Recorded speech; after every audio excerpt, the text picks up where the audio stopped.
What's up guys, Sal here. So just when people were saying smartphones are getting boring, Xiaomi enters the chat with the Mi Mix Alpha, which basically an all-display smartphone. Xiaomi is the one who kinda kickstarted the bezel-less trend with the original Mi Mix, and now 3 years later, when everyone was expecting the successor to the Mi Mix 3 with some minor improvements, Xiaomi took a whole new different direction and introduced a new concept which has a wraparound display with a screen-to-body ratio of 180.6%. Yeah, let that sink in for a second. Honestly, for the past few days, Xiaomi was teasing this smartphone and I thought it was their foldable smartphone, but it isn't.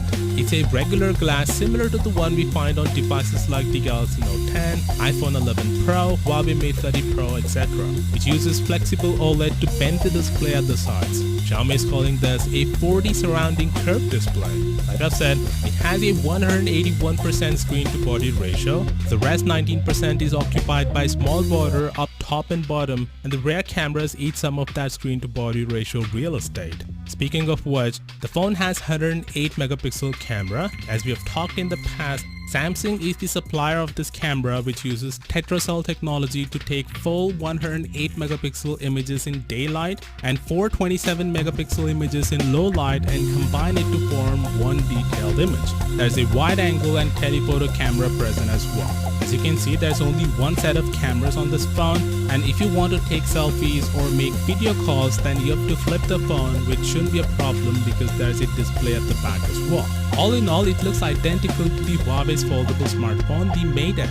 But the difference is, the Mi Mix Alpha isn't a foldable smartphone. It still amazes me how fast the technology is evolving. I mean, I knew we would see smartphones that would look like this in the future, but didn't expect that would happen in 2019 itself. To be clear, this is still a concept, which means Xiaomi isn't mass producing it like their other smartphones. They're not even planning to sell this internationally. It will be limited to China and is priced at almost $3,000. It's the only trend that I don't like about the current smartphones. Technology is getting better and improving at a rapid rate, but it comes with a price. But to be fair to Xiaomi, it's a concept phone. They have no plan of selling it. It's about bragging rights, I guess. But if you're crazy enough to spend $3,000 for this phone, then Xiaomi is ready to ship one for you in December, provided you live in China. And the last time I checked, you don't. So you have to pay way more than $3,000 and import it from China. Anyway, the biggest question you might have right now: Why?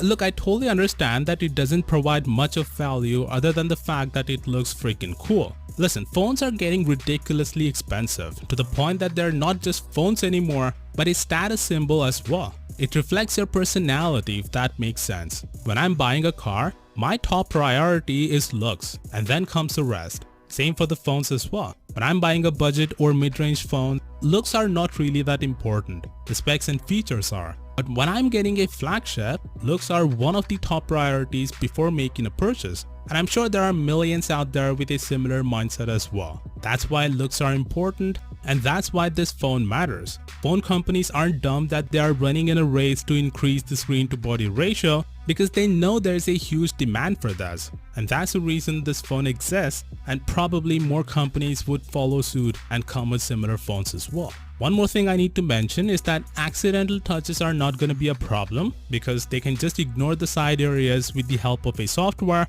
just like Huawei did with the Mate 30 Pro and Samsung does with their flagships. Of course, with that being said, what do you think about this phone? Do let me know down in the comments, and as always, I'll see you all tomorrow.